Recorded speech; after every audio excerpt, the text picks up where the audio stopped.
Sky Squad, we are back in the building, and y'all know what? I mean, sometimes I feel like we need to have conversations with some very important people. You know what I'm saying? People who have been at the center of pop culture, especially within this past year, but also who have storied histories in not only their profession, but also the world of reality TV. So why not like combine all of those things? And I think when you combine all of those elements, you get Letroy Davis. Oh, you had a dragon. Who said I'm an important person? You really had a dragon. Now they're gonna be like, well, who is this and what does he have to talk about? Okay, Well, you great. know what? First of all, I love a good intro, but I also feel like we would be remiss without saying that a couple of things right off the bat.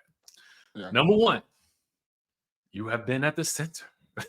Have I been at the center? I Been more sort of off been to the side a little. in the center of quite a few aspects of pop culture as of late, right? Okay, yeah. And you are also like embarking on your own sort of late night commentary journey as well, right? Yes. For which you have Yes. already made a couple of headlines, And I didn't even know I whether was. you know it or not. No, I know it now, but I did not expect that. Okay, okay. You're also a fellow Cancer like me. Yes. Um, and you have a very long history in the music industry. So I want to Yes. start there because I think Okay. it's important to start kind of with not only what you're doing now still, but Yeah. where you started off in the music industry. And for those of you guys who don't know, I've known Troy for quite some time. Yeah. So for me, a lot of this is not new for me, but I feel like it could be new for a lot of people. Yeah, especially because a lot of people did not get introduced to me until this past year. And it just might not have been the best introduction, but it was an introduction.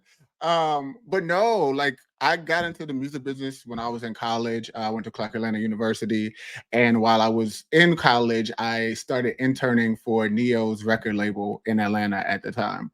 So being in school and simultaneously, it really was more than an internship; it was a job, which turned into a job as his office and studio manager. So I did that all throughout college and met some really great people and made some really great connections there.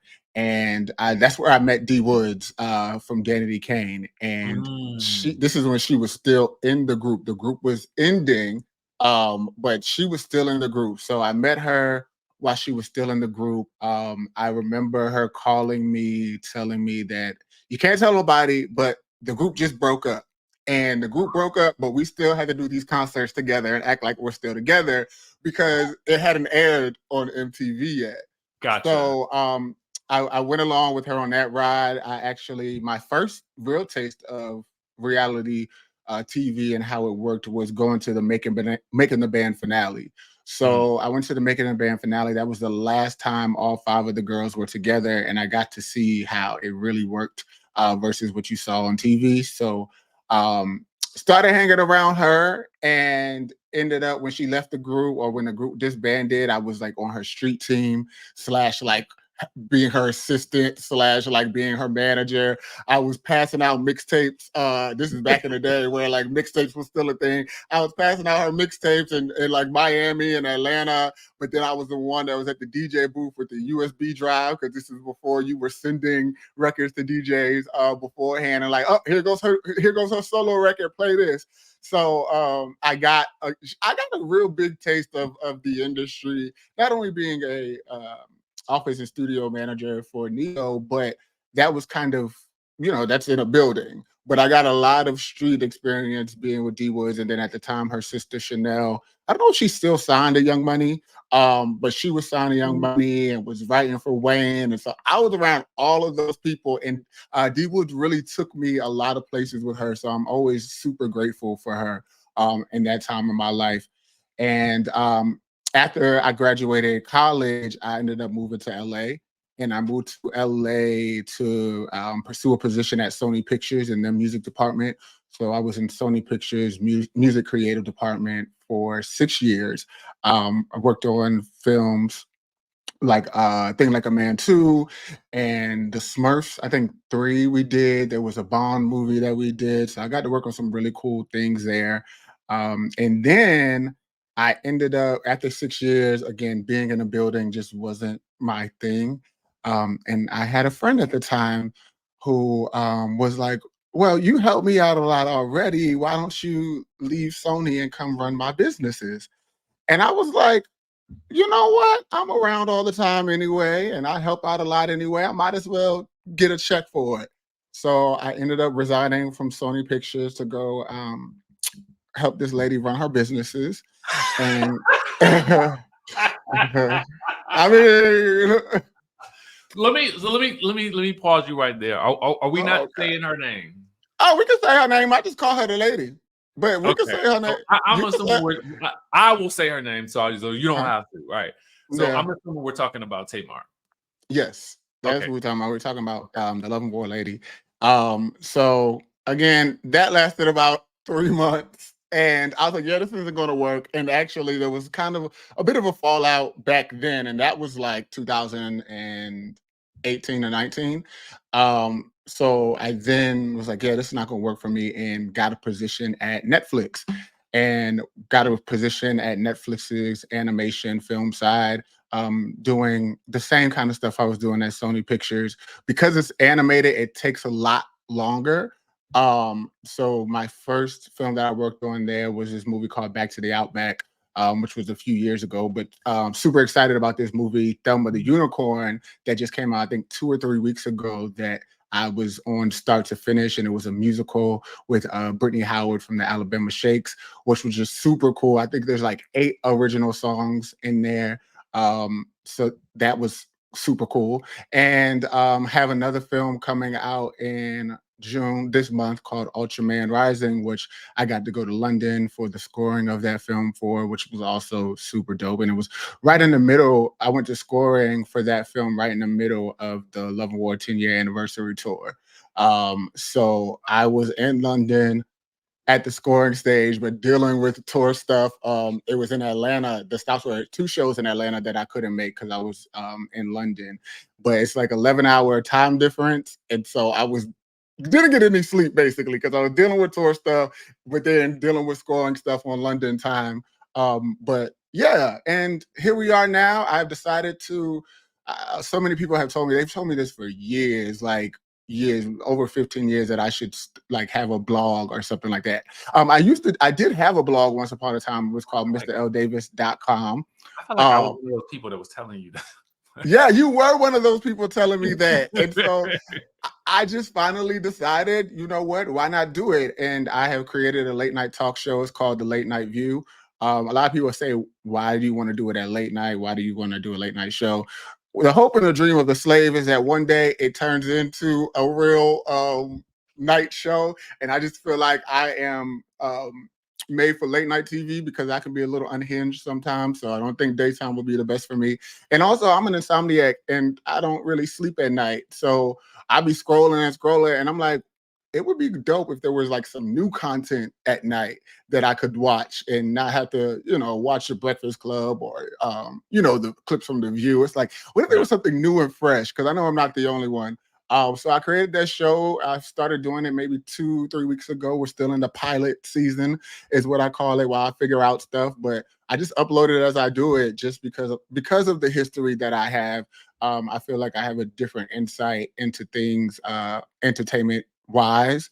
I've experienced a lot of things. I've been a part of a lot of things. One part that I missed is that speaking of reality TV, I did do a few seasons of Braxton Family Values and Tamar and Vince actually on camera, on camera. So that was a whole nother experience going from being behind the scenes and seeing D Woods actually be the one on camera and at the Making the Band finale to then going on camera, which again, I don't know why this stuff follows me, but it was very interesting being on camera. I don't know how I always become the thing, but it happened on Braxton Family Values too. So I've had an interesting journey. And I'm only 34. I'll be 35 this month, and so I'm just like, it's been interesting up to this point. So what's coming next? So we'll see. Hopefully, it's a late night talk show on NBC, and I want to be on NBC because that's where the Fresh Prince of Bel-Air came on, and I'm like obsessed with Will Smith. So that is my goal. Is like I want to be on the same. I mean, I guess I could settle for Peacock, but yeah. So you know, because Bel-Air comes on Peacock, so I can deal with that. But yeah, that's what in short term, that's me and my career, and how we got here. Well, I thought it was important to start there because I think that, you know, your posts have gone viral like even before you started, you know, doing your late night thing. Your posts are going viral before all of the things that have happened in the past several months happened. Your posts are going viral. So in my mind, I was like, if your posts are going viral, you need to be getting paid for what you're saying. Yeah. Okay. Because right now they're being shared for free, and that's fine. That's great, you know, because everything ain't all about money. Sometimes it's just about getting your opinion out there. But I was like, hold on now, like you need to definitely make this into something. Yeah, definitely have encouraged me for sure. Yes, and my other statement is like you ain't even ever got a wish. I mean, having a network to wish for is, I think, great, but there's also this. There's the ability to own it yourself and do it yourself that I think as you continue on this journey, you will find also invaluable as well. Because you're already doing some amazing things with like some major networks. So it's kind of like, you ain't, I just want you to consider that, like, because you right now, you're the owner. Right. You ain't relinquishing no control to nobody, right? This is very true. I want to go back because I got questions about specific. Okay. Yeah. Right, here we go. I want to know what it was like behind the scenes at the Making the Band finale. And I want to know why D Woods never went back to the group when they got back together afterwards. Okay. That's a question for her too. But just from Right. your lens, what did you see that may have made her, you know, iffy about it? Right. It was nuts at the Making the Band finale. Like I said, that was at a time where they had broken up and it had been announced and none of them had seen each other. And there were some dressing room issues. Like one dressing room was bigger than the other and people had to be moved around. And actually Chris went with me. My best friend Chris went with me, and him and I were just like kids in candy stores because we grew up watching Making the Band and grew up watching them create the album. So to be at the Making the Band finale was nuts for us. So we knocking on Aubrey's dressing room, we knocking on Shannon's dressing room, we're running, we're going on all, well, just we only went to Shannon and Aubrey's dressing room, you know, because of other reasons. But yeah, we were just in there and talking to them, and it was just a real surreal experience.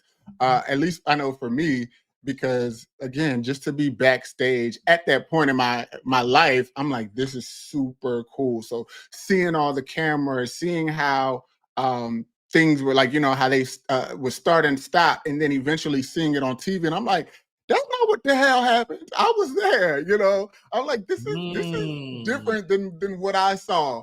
But I ended up learning that that's how that show went, is that there were a lot of misconceptions. And I'm such a person that's like, well, if you don't do it, then you can't air it. They can't air it. So it's like when people are talking about editing, I'm like, well, you said it or you did it. But that was my first glimpse of what editing can do. So yeah, it was definitely a really great experience and one that I will always remember. As far as her not going back to the group when they reunited, all I know is that there were conversations and she wanted to know what the actual plan would be. And there was no plan in place.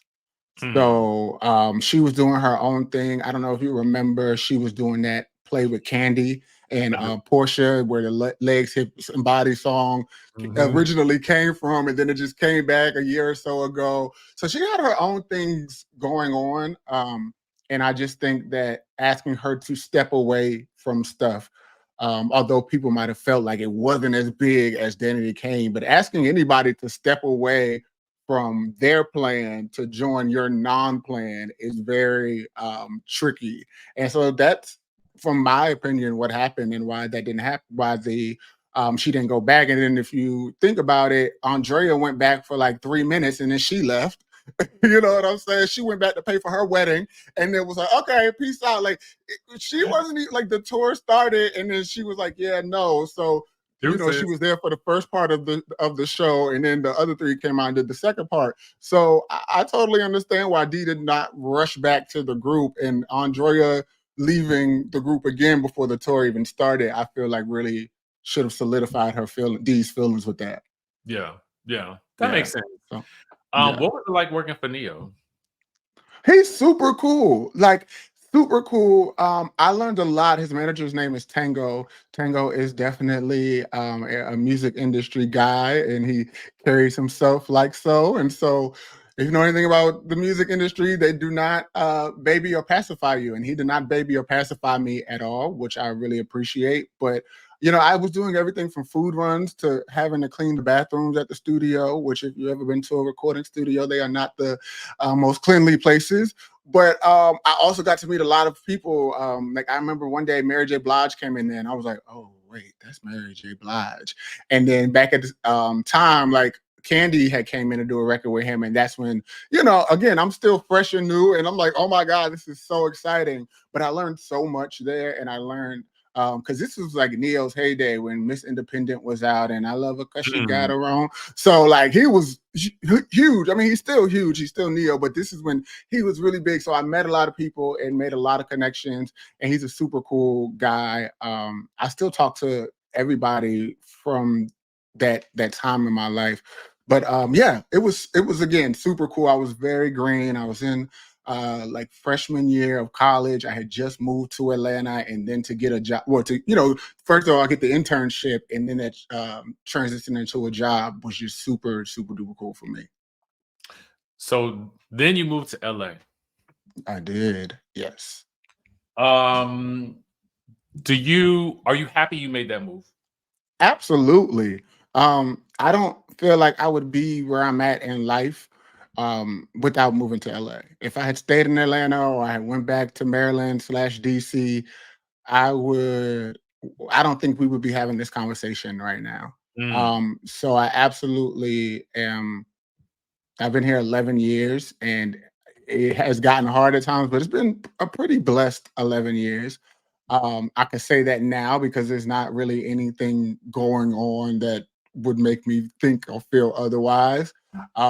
But yeah, I'm glad. I'm definitely glad I moved here. But I'm glad. I'm ready to go. I'm ready to go. It's been 11 years. It's time for me to get out of here. Where are you trying to go?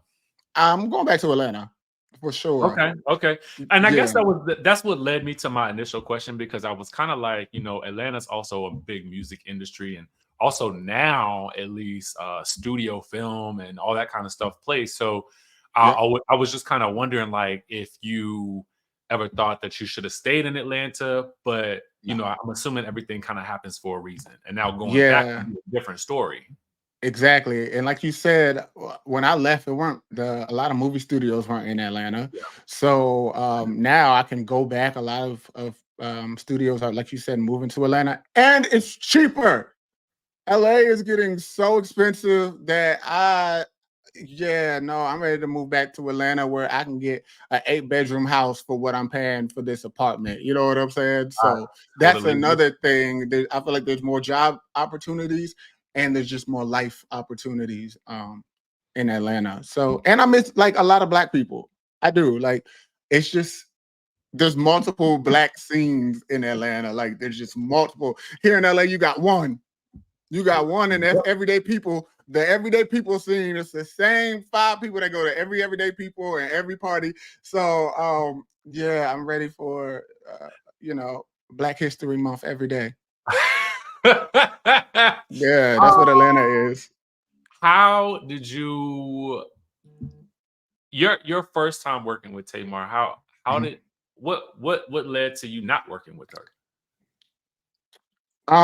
Just we operate two different ways. It's Because like, in my mind, y'all seem like brother and sister.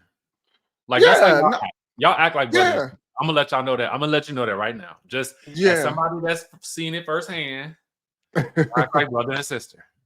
yeah, So what no, I and want I to know is why didn't it work the first time, and then how did you go back around and then say let's try again? well, like I said, first time it was just we don't agree. We don't operate the same way. We don't do business the same way.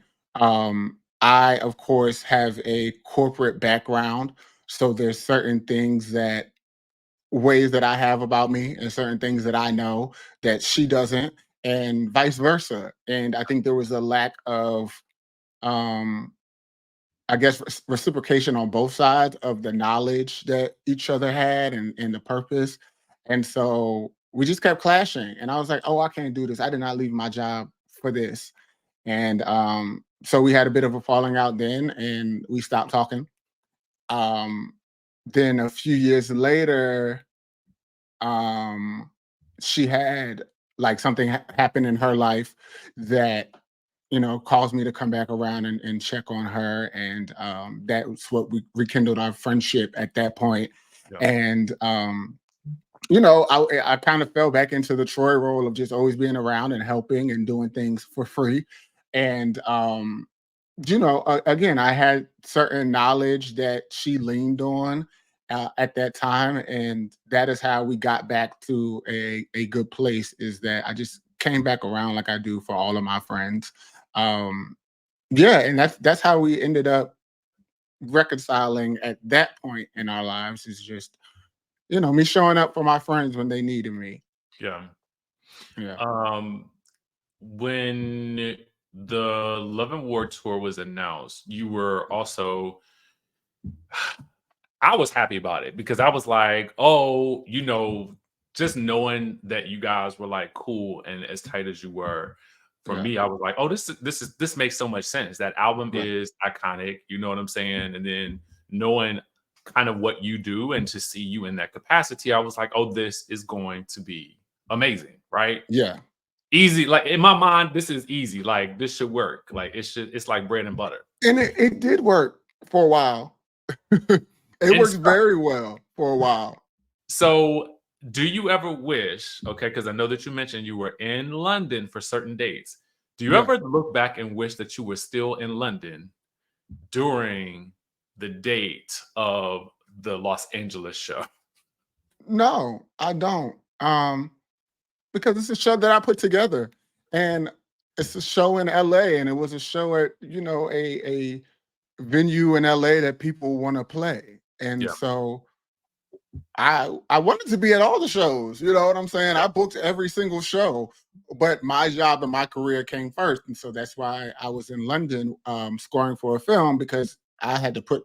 Oh, thank God that I did. Right, put my career and my trajectory first.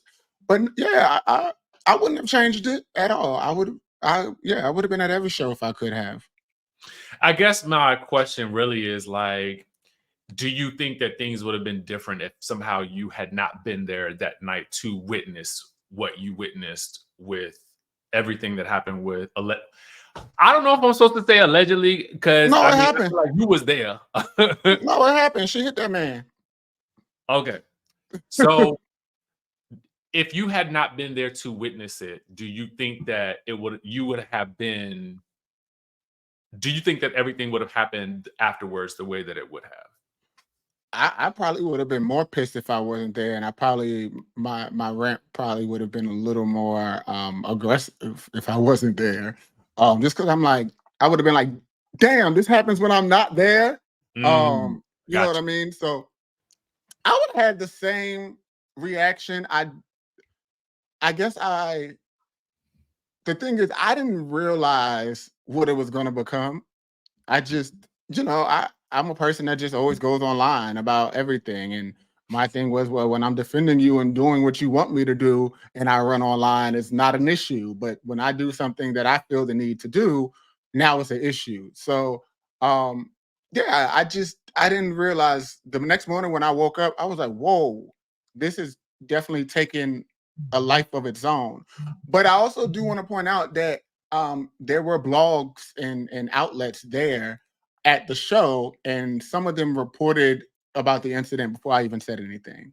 Mm. So it wasn't like I was the one, like the Neighborhood Talk was one of the blogs that had already posted it before I said anything. So there was a misconception that I was the one that made it public, and I was not. I'm just the one that kind of gave it validity and kind of co-signed that, yeah, it did happen. And some people didn't like that. I guess my question is why? Why would someone not like that? Because in my opinion, if it happened, then it happened. Right. Well, I mean, what are we What's gonna the do about problem? it at this point? Yeah. Like, if you feel like right is right and wrong is wrong, and there was a situation where somebody was wrong, then at this point, it really don't matter because the truth is already out there because it's already been reported on. Right. I still to this day don't know what the issue was with me saying anything. I have my speculations. Um, one being that people don't like when you take attention off of them. But that was never my intention. It was just like I said, I go online about a lot of stuff, so I didn't see what the issue would be this time. But I still don't know why everybody got Cardi took your man upset about me going online saying what actually happened. It's not like I was lying. Now, if I lied about something that happened at the show, I get it. But obviously, I was telling the truth, and then it took months for anybody else to say that, well, they didn't even come to my defense and say, well, he's not lying. They just waited months to say, oh, it did happen. But by that time, nobody cared anymore. You know, like it was water under a bridge. Everything moves so fast today. So it was just like, okay, I got beat down for 3 or 4 months about something that people speculated that I was lying about. Of course, some people believed it, some people did not. But yeah, it just was interesting to me that people had such an issue with me saying something. What were you feeling during that time when you were, I mean, because from what I could see, you were constantly like you were under attack. Oh And yeah. I remember like, just checking on you. I was like, I don't want to add to your stress. But I was just like, I Right. just want to let you know, hey, I there are I people here, was here for you. I was going through hell. I'm not gonna lie. Like I've never been under anything like that. Like I said, most of the time it was speaking out to defend someone. So I had all their fans supporting and backing me. And now I have all of their fans attacking me. So I was very overwhelmed. I actually had gotten kind of scared at one point because Chrisean, I didn't know that she had such a wide fan base, but they was coming at me, and I'm like, oh, this is getting kind of weird. Some of the stuff that people were saying to me. So I definitely was not in a good place when all that happened. And also because I'm like, I was being a friend. Like how you know what I'm saying? Like you're doing that second guessing in your head and you're doing like, you know, going back and forth with yourself. So there was a lot of self like just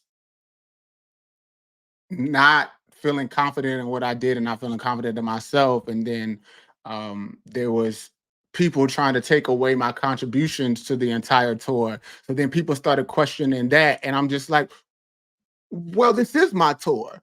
I did plan the entire thing. I did do every deal, and it's no different than if you know an executive at a TV network saying that's my show. They're not on the show, but they're the one that put the show together. They're the ones that produced the show, and even producers on albums, they don't sing anything, but they'll be like, "Yo, did you hear my new single?" So when I was saying like, "Yo, this is my tour," it wasn't saying like it was my tour and not Tamar's tour. It was saying like, yeah, this is my tour too. So then it's like, oh, now I'm no longer a part of my tour. And I still stand behind saying that it was my tour because it would not have happened, just like it wouldn't have happened without her. It wouldn't have happened without me. And that is the reason why I had to step in and do it, is because nobody else wanted to. She signed to one of the biggest agencies in the world, and they didn't care to do it. So it was just a lot of like that when the tour picked back up, I was like, why am I watching this from home? Like, why am I watching my hard work and my sacrifice and my tiredness from home? So then that was a whole nother feeling of emotion, is dealing with that. And, people saying that I got fired. I can't get fired from my tour. People saying, "Oh, you were her tour manager." No, I was her tour creator.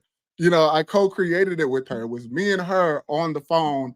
It was me and her, hey, you want to take this day? Hey, is this number cool? Whatever. I was the only one talking to all of the venues, and I had to talk to them all individually.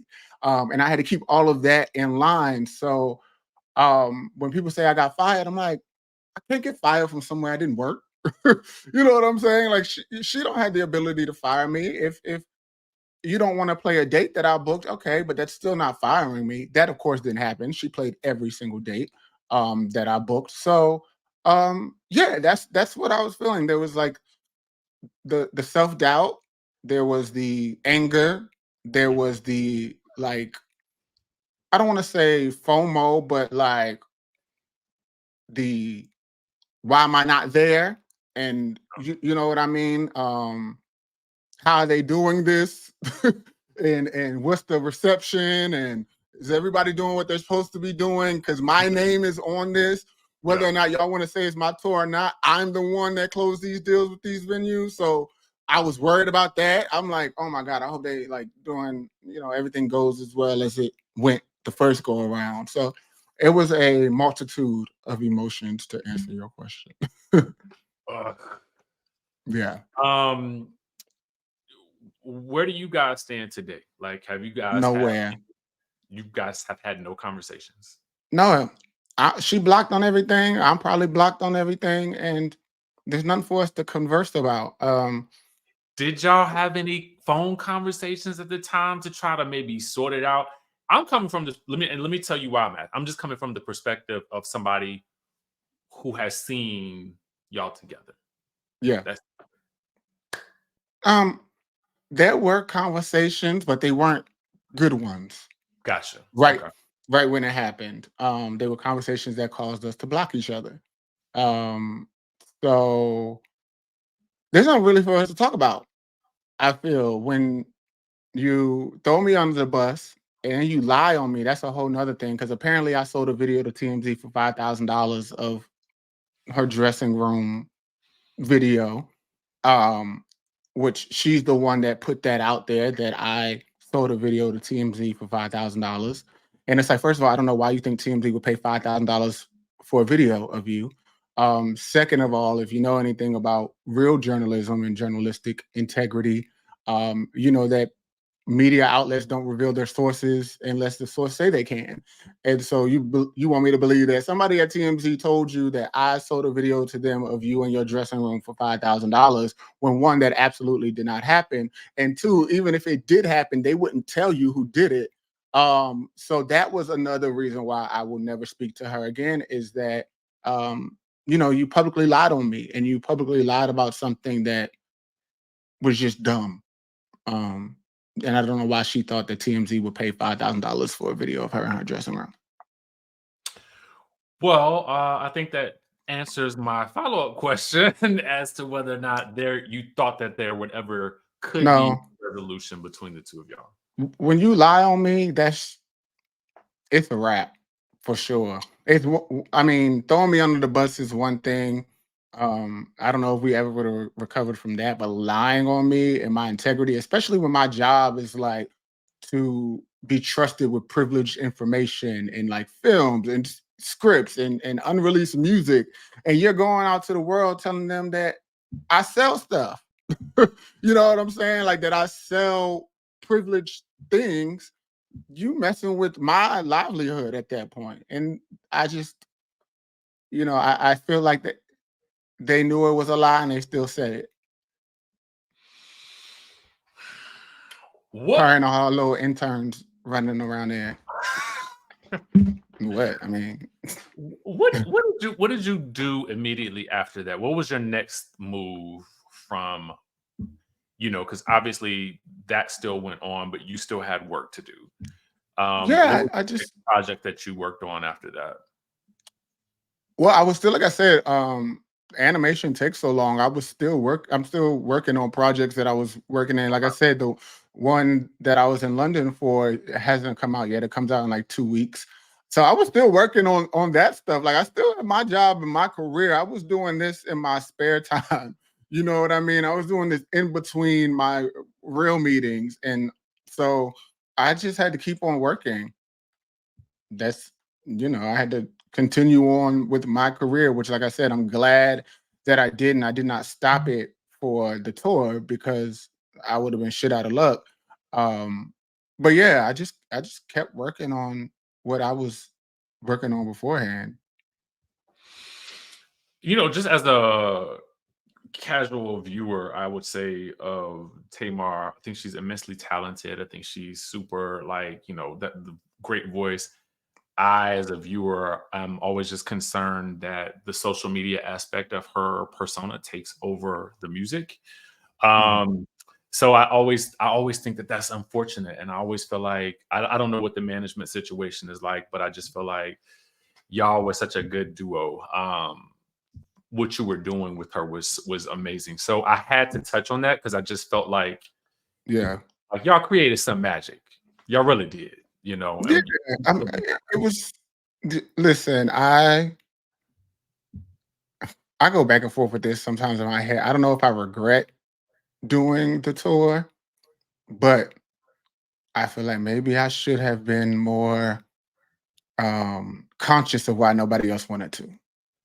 Um, that is in my head what I think sometimes. And other people in the business have like reached out to me at the time about it because just like you said, they noticed all of the hard work. And no matter how much people try to take that away from me, they're like, people are like, what? That's why people don't want to work with her because um you do so much hard work and then you get shitted on. It's like people don't want to work hard and people don't want to sacrifice for you when people see how you treated me. Um because they know better. They know, like, when you say my tour, what that means. They know what goes into planning something and executing something like that. So especially the people that really, like I said, I've met a lot of people along the way, the people that really look at me like a little brother, that remember me being an intern and, to this point, they're like, that's not cool. So I do wish, sometimes I do wish that I had just listened to other people, or not listen to other people, but just took heed to why some people didn't want to touch it. gotcha. Yeah. Let's talk about your late night talk show real quick, because Yes. I was looking online the other. I think I actually referenced this in a story. Oh, Portia and Simon are going through their own little tough time with this divorce, right? yeah. And so you were talking about the What, a rainy day Mazda? I rainy day meant it. Mazda. I meant it. First of all, I want to know from a perspective of, I don't know how familiar you are with the Atlanta streets. I'm not. Mhm. I'm gonna go ahead and tell you that. Right. This divorce is interesting to me, and so I want to know what your thoughts are on it. In regards to what you think about her wanting to stay in the home, what you think about her and the car situation and this Rolls Royce, Yeah. and the theory behind the rainy day Mazda. I feel like she should stay in the house. That's her house too. They still married, right? So why Technically, would she leave her home? I'm sure she got her stuff there. Moving is very expensive. You got to find a house. She's working, she got a baby. Like, it's not easy to move, especially when you have what they say, what Mama Joy say, the lifestyle that you have become accustomed to living. You know what I mean? So I think she should stay in her house. That's her house. Why would she leave? Now, I don't know about, like, if Simon's allowed back at the house or he's just not going. But they could do like Kim and Croy. Kim and Croy have to schedule closet time, so they both not in the closet at the same time. So I feel like if Simon wanted to, but that's big money Simon. Why he don't get a house? It's just him. Portia got kids. Portia got a job. So I Portia, probably got some kids too. I feel like he don't got young kids.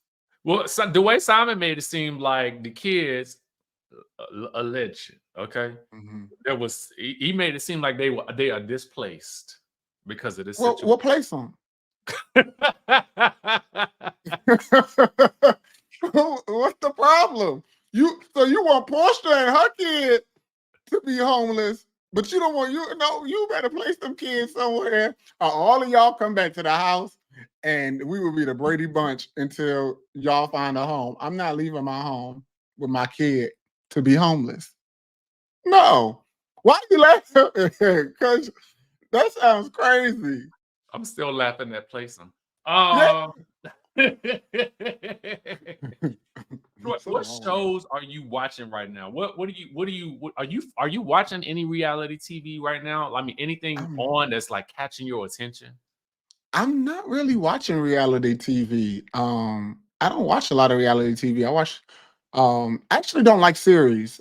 I watch a lot of movies because series make Okay. me anxious. Because I'm like, okay, what's gonna happen next? I want to know what happens. I don't feel like waiting. And so when Oh, you need you have something to you can wait, binge. just yeah, exactly. Something I can binge. I can't do week to week, um, episode to episode. It just makes me, especially like stuff like when I was watching How to Get Away with Murder. I'm like, Oh bitch, if God. y'all don't tell me who died or who the killer is. So that's why I like movies like Scream, because they are, well, if you haven't seen them yet, Mhm. then it's kind of like a roller coaster, but you get to the end and there's a resolve. Yeah. So with reality TV, it's the same for me. Although now it's kind of changed because you can find out stuff in real time. We know. But yeah, we know, but it's still kind of just like, yeah, I'd rather a movie. Now we know that you were also on the reality TV as well, Hmm. from what I I remember. caught some drama And on there too. yes, if there's anything I've learned about you is you know how to make an entrance and an exit. I mean, I, and I don't even be meaning to. That's the crazy thing. I don't set out to be like, oh, I'm about to shake it up. And I think that's why things get so shaken, so shook, is because I'm not even trying. So it just is very authentic. Um, Would you yeah, ever but do it though? Because let me tell you something. If yeah, I were a reality TV casting person, I would definitely cast you. I yeah, don't I know. would I don't know definitely. what show, but I have seen you in 3D, so I know. Yeah, I would definitely do reality TV. I feel like there needs to be authenticity and also somebody that is not like trying to mirror other shows. I just be Yeah. showing up being me, and people be trying to fight me. People be calling me slurs. Um, and I'll just be like, just trying to help. I'm gonna stop helping. Every time I try to help, something goes down. Every time I try to help, I'm not helping nobody else. Nobody asks me for help because every time I'm trying to help, it just, yeah, I'm gonna start minding my business. But I would definitely do reality TV. Yeah. I mean, you're gonna be in Atlanta, so chances are likely you might find yourself on another show. My I don't last know which question one. is for today, anyway. Yeah. What has been the biggest lesson that you have learned through all of these experiences? Now you're Mhm. looking back over all the things that you have kind of gone through, especially I think within this past year, right? Yeah. And now as you embark on this new journey of technically being a talk show host, like Right. what do you take with you? What's the one thing that you take with you that you would also share with the audience based on all of the stuff that you've gone through? Yeah, I think about that a lot, and my answer, it kind of is mirrors what you said earlier, about being in control, is that make sure that your name is on everything. Everything that you work on, everything that you do, even if it's your business name, make sure that your name is on it so that nobody can take it from you. Like I said, I just worked on this film, Thelma the Unicorn, that came out 2 weeks ago. And to see my name listed in the credits, like, under the music department, I'm like, this is a worldwide film that's been released with my name in the credits, and nobody can ever take that from me. So moving forward in my career, I would definitely make sure that I'm credited for things, that things are constructed in a way where it's known that it's me. And to be in the credits of major motion pictures, and them being able to credit me and say, hey, he did this work. And then you have other situations that are not as big as the motion picture at all, and they try to take away from your work. It's just like, man, put your name on everything, on all of your work, everything you do. Make sure that you get credit for every single thing that you do. There have been times that I should have probably been in songwriting credits, not for the All the Way Home Lady, but for other things. I should have gotten credit for that I did not get credit for. And looking back, that would have been more of a thing for me to back myself up when I had the year that I just had. So that is what I've learned. My biggest lesson, like I said, even if it's your business name, as long as people know that you own it and you can go back and say, oh, this is my business and that was a part of it, I think that that's great. But that's the biggest lesson that I have learned, especially in this past year. Yeah. Some knowledge for y'all as we end this conversation. Letroy, can you tell the people where they can find you, where they can find your show, how they can listen and subscribe and follow and support? Yes. So all of my social media, again, I actually just changed all of my social media to go back to what I just said. It used to be at Mr. L. Davis, but now it's at Letroy Davis. Just again, my name is very important. So when you do see my tweets and stuff get reposted, like about, Porsche's having a Mazda, it says Letroy Davis on it. So even though that's not the best thing to have, pinned on you, but hey, that's me. So it's all at Letroy, as you see, Davis on all social media platforms. And my late night show is called The Late Night View because, y'all can view it late at night.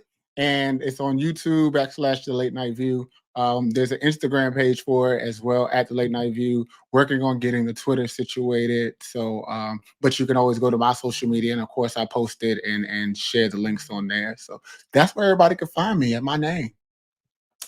Letroy, thank you so much for your time today. I wanted to have this conversation with you. I think I kind of wanted to have it. I told you a couple of weeks ago.